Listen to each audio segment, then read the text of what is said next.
quand il n'y a pas de, quand il y a pas de financement, il faut chercher des financements opérants, quoi. Il y a la réalité des ressources. Il n'y a que le public ne peut pas s'occuper de ça.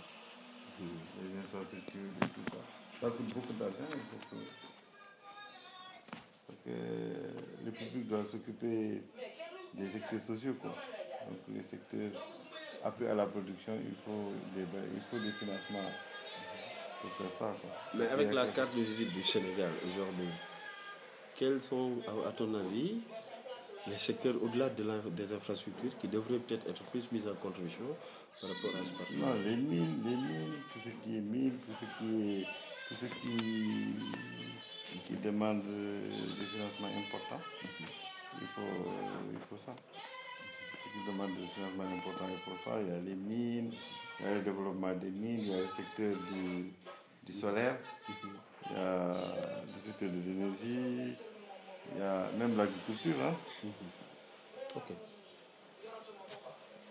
Mais est-ce que ça peut être... Parce qu'en fait, moi, j'ai eu à constater que pour ce qui concerne peut-être l'aéroport de Dakar et certaines infrastructures routières, il a fallu se partenariat. Est-ce que c'est valable aussi dans d'autres secteurs primaires? Peut-être comme tu dis, l'agriculture, l'élevage. C'est valable partout. C'est simplement quelqu'un qui met son financement, qui exploite, qui récupère ses fonds et laisse maintenant le pays continuer l'exploitation. C'est simplement ça. Hein. Okay. Tu fais une mise, c'est très simple. Tu mets une infrastructure que tu exploites pendant un certain temps, tu t'occupes des charges récurrentes et tu t'occupes de l'entretien et tu as des recettes. Tu prends les recettes jusqu'à concurrence de ce que tu as mis pour la réalisation. Après, tu retrocèdes à l'État qui continue à gérer. Sur une période, quoi, bien Sur une période, c'est simplement ça. Ce n'est pas un truc définitif.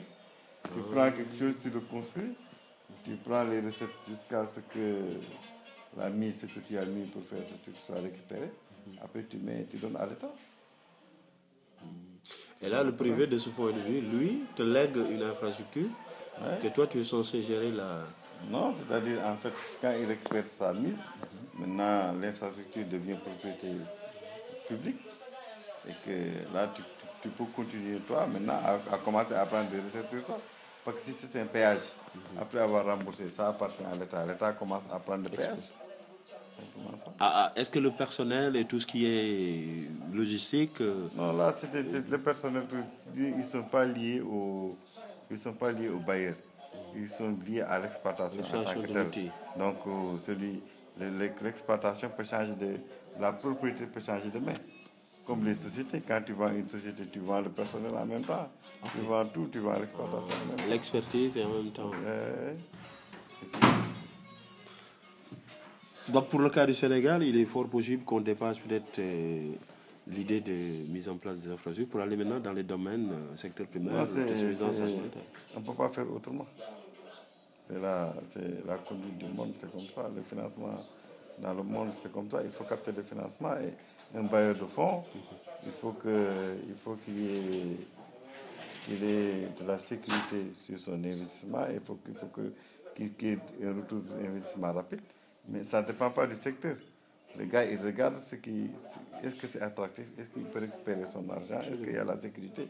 C'est simplement ça. Ce qui est important, c'est qu'il y ait un retour sur investissement rapide. Ça ne dépend pas du secteur. Mais dans le ça dépend simplement du taux de rentabilité qu'on peut obtenir de l'investissement.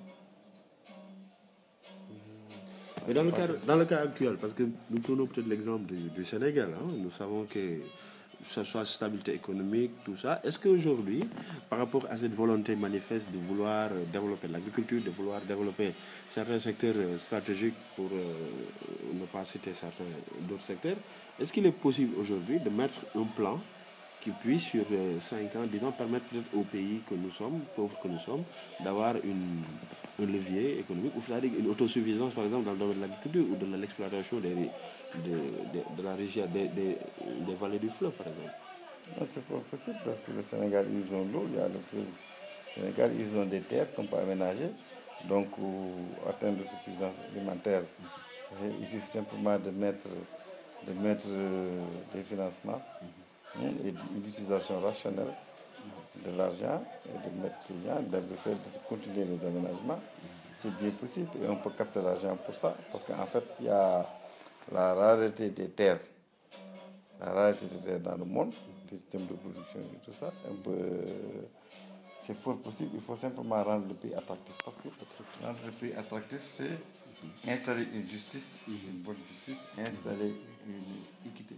Pour que les gens, quand tu investis, et que tu sais qu'il y a un retour sur investissement, et il n'y a pas de problème. Quand il y a un problème avec la justice, ça ne dure pas, c'est réglé et tout ça. Et les gens viennent parce que au niveau du monde, les taux de rentabilité, les marges de croissance, il n'y a qu'en Afrique. Si tu as vu cette année, l'Afrique, la croissance de l'Afrique a contribué fortement sur la croissance mondiale. Hein? Donc, les marges de croissance actuellement, c'est en Afrique qu'on peut avoir des marges de croissance. Ce n'est plus dans le monde. Et l'Afrique, parce que l'Afrique est vierge, ça reste à construire, il y a l'agriculture, il y a la consommation, il y a la structure de la population. Parce que quand la population, plus la pyramide de la population, plus la population est jeune, plus la consommation est énorme. Hein? Donc, mais au niveau du pouvoir d'achat, par exemple. Au niveau du pouvoir d'achat, il y a ce qu'on appelle, le seuil d'achat. Parce que quel que soit ton pouvoir d'achat, il y a un seuil qui te permet de maintenir en vie. Ce seuil-là, c'est le manger. Et tout ça. Donc, en fin de compte, on peut produire, parce qu'en fin de compte, on peut produire des produits avec un accès facile. Parce que si les facteurs de production sont maîtrisés, on peut vendre les produits à des montants accessibles aux gens. Même c'est le financement. Quand il n'y a pas de financement, il faut chercher des financements opérants. Il y a la rareté des ressources. Il y a que le public ne peut pas s'occuper de ça. Les infrastructures et tout ça. Ça coûte beaucoup d'argent. Parce que le public doit s'occuper des secteurs sociaux, quoi. Donc les secteurs appelés à la production, il faut des financements pour faire ça, quoi. Mais avec la carte de visite du Sénégal aujourd'hui, quels sont, à ton avis, les secteurs au-delà des infrastructures qui devraient peut-être être plus mis en contribution par rapport à ce partenariat? Non, les mines, tout ce qui est mine, tout ce qui demande des financements importants, il faut ça. Ce qui demande des financements importants, il faut ça. Il y a les mines, il y a le développement des mines, il y a le secteur du solaire, il y a le secteur de l'énergie, il y a même l'agriculture. Hein. Ok. Mais est-ce que ça peut être... Parce qu'en fait, moi, je dois constater que pour ce qui concerne peut-être l'aéroport de Dakar et certaines infrastructures routières, il a fallu se partenariat. Est-ce que c'est valable aussi dans d'autres secteurs primaires? Peut-être comme tu dis, l'agriculture, l'élevage? C'est valable partout, c'est simplement...